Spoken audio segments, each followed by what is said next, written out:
আমরা এই সীতাপান যাচ্ছি। খুব প্রসিদ্ধ শোনা আছে, প্রভু রামচন্দ্র, লক্ষ্মণ আর মাতা সীতা যখন বনবাসে এসেছিলেন তখন হাঁটতে হাঁটতে এখান দিয়ে পার হয়েছিলেন।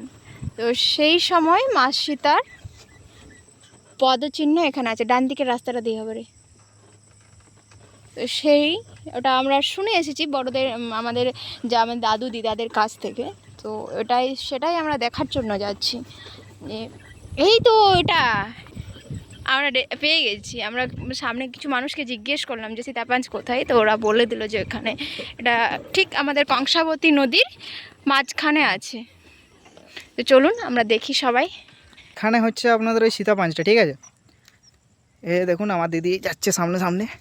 এ ভালো করে পাথরে এই হয়ে যাবে, আরামসে চল। এ আপনাদের যাচ্ছে এই ওই যে দেখুন ওখানে সামনেটা আছে, ঠিক আছে। আপনাদেরও যদি কোনোদিন পছন্দ লাগে, ঠিক আছে, কোনোদিন যদি দেখতে ইচ্ছা হয় আপনারা আসতে পারেন। অনেক সুন্দর জায়গা, অনেক সুন্দর জায়গা। চারদিকে পাথরে পাথরময়, ঠিক আছে, চারদিকে পাথরে পাথরময়। আর এইখানটাতে আপনাদের এই যে সীতাপাঞ্চের এই যে দেখাচ্ছে, দাঁড়ান একটু দাঁড়ান।